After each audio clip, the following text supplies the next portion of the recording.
My name is Kenika.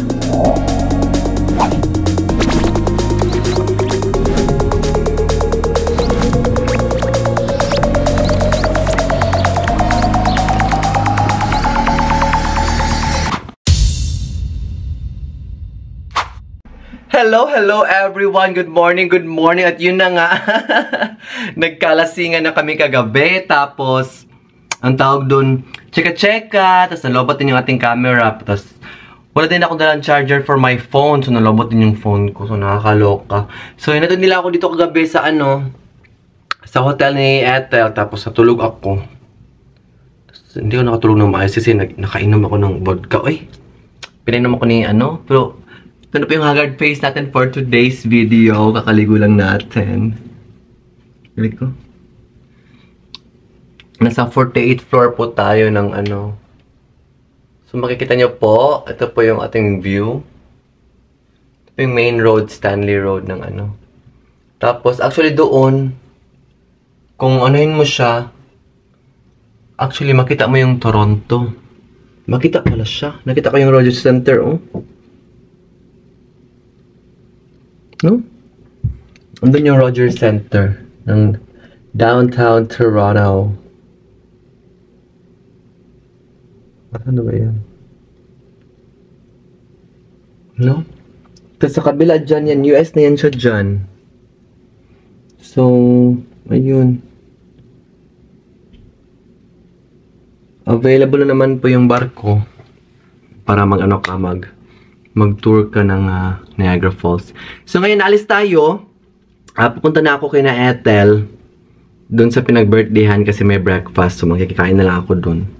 Pero ibabook nila ako ng kasi wala akong pang book ng Uber. Tapos ayaw niya akong sunduin. So mag-Uber na magpabook na lang ako sa kanila ng pupunta doon. Malapit na naman, mga 10 minutes lang. Pero yeah, Niagara is a very nice and small city, no? Puno ng parking. Let's go and check out muna tayo. At yun pala, nais ko palang i-share kasi kahapon pala may nagbigay sa amin, may nag-sleep sa aming door nito. Ito. Ayan. Ano siya? So, nakasabi dito, time change reminder. A quick reminder to set your clocks 1 hour behind on Saturday night since time changes on Sunday, November 5, 2023 at 2 a.m. Ibig sabihin, ang pagdating ng 2 a.m. Pagdating ng 3 a.m. pala, magiging 2 a.m. na naman siya. Pagdating ng 2 a.m. magiging 1 a.m. siya. Kasi nga, November 5 po, ngayon po ang schedule for the daylight savings time. So, nangyari siya kagabi. Kaya pala, pagising ko, piling ko ang haba na natulog ko. Pagising ko, ay, alas 7 pa lang. Charot! Piling ko, alas 7 pa lang. Gusto ko matulog ulit, pero piling ko ang haba na natulog ko. May dagdag pa lang 1 hour. Ganon. Anyway, let's go and check out na. Ay ko. Bye-bye. Nakahingan ako. Sige. Ay ko. Lechon. Yung room namin 4860. Tapos may kami dito. May sarili kaming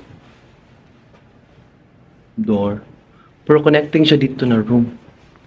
Kakaiba.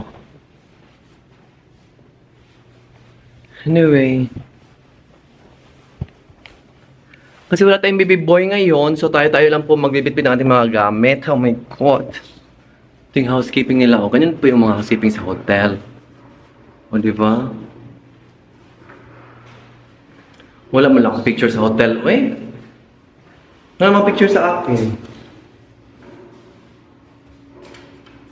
Tapos ang bakal-bakal ng mga elevator na dito. Gusto ko mag-review ng masama.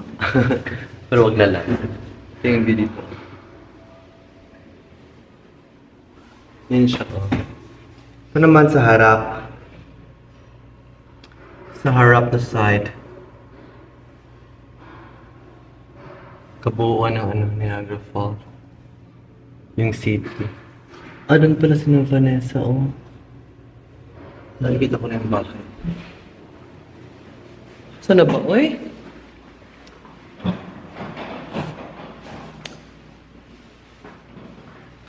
Ay, bigat.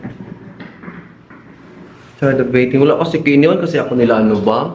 Iniwan ako ni George kasi may schedule din siyang flight papuntang Dominican Republic. So ngayon, natin niya ako. Wala akong driver. Tapos, waiting pa tayo dito sa ating ano, elevator. Baba muna tayo, ha?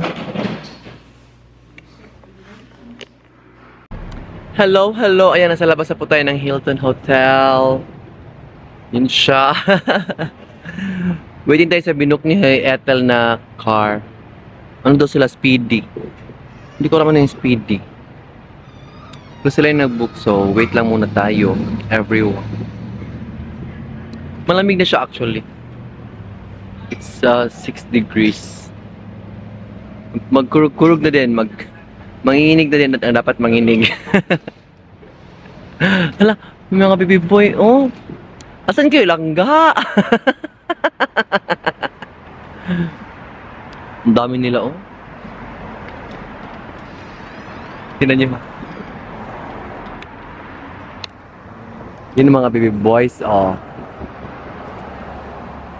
Yan yung casino. So, pwede kami mag-walk dyan. Papasok sa hotel, walk dyan sa casino. So, sa likod niyan yung falls na.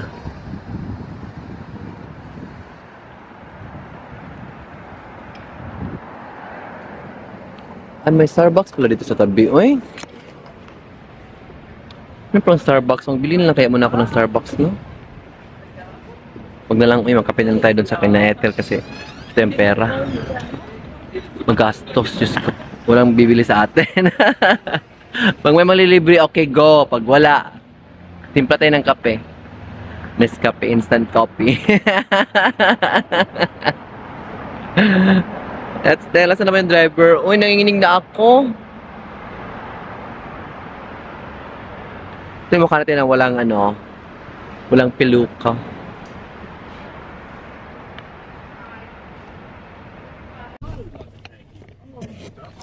Hello, hello, everyone. Energy. Hello po. Beshi ko. Ito yung beshi wap ko na ano. Ewan ko na lang. Hindi man ako kakagabi. Ano yung kagabi? Iniwan niya ako. Ako lang pinag-inom ng sirok. Sirok talaga yung tinrider niya ako.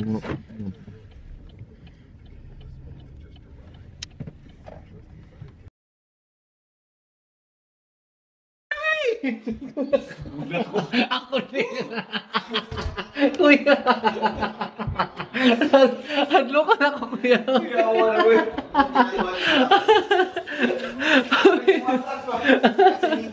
Hello, hello. Hello po sa inyong lahat. Andito tayo ngayon sa Ottawa. Sa Tagalog, tutulungan mo ako. Ito po si John Lloyd. Ang John Lloyd ng Canada. Diba? Ottawa. Ottawa? It's Ottawa. Andito na kami sa Ottawa.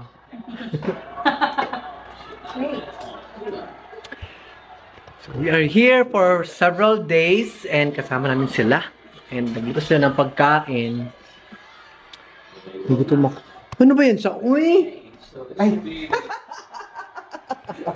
Ito yung luto ni Kuya JD. Wow! Chicken. Chicken, no? Pork. Ay, pork pala to. Saan to siya? Kaya tayo. Hello po. Bukas na namin ikwento kasi andito kami sa Ottawa ngayon to attend the Eastern Conference po ng isang insurance broker na company. So, we're here and syempre it will be so full of learning kasi nga it's a sales conference siya. So, it's a lot of like providing yung mga dapat kailangan mong techniques, dapat malalaman mo mga strategies and tips on how to create or overcome objections, how to handle sales from the beginning to the end, and after sales, parang ganun ba. So, marami talaga siyang pwedeng ano. And then, this is, hindi lang siya pwedeng i-apply on your insurance life, pwede din siyang i-apply on your personal life, on other things, di ba? So, dito kami sa isang bahay na nirentahan ng Airbnb ni na Ate Leia. At ito na po yung aking roomie. May roomie ako Tagalog. Taga saan nga, be? Caloocan. Caloocan. Ito po, Yeah. pinapakilala ko po sa inyo. Ito po yung mukha natin. Galing kasi ako nag-toothbrush. Yung toothpaste kasi mamaya gano'n dito. Oh, nakakalalaki. Diyos ko. Ito po yung mukha natin. Bago matulog. So, this is Jessa. Hi. Jessa is from Caloocan. Ano din siya. Same team kami ng insurance team. So, ayan. Busy-busy lang siya. So, dito lang muna tayo. Dito lang ako sa sahig kasi hindi ako pwedeng may katabi. Kasi baka mag World War 3. Kasi malikot ako matulog. Kaya hindi ako pwedeng may katabing matulog.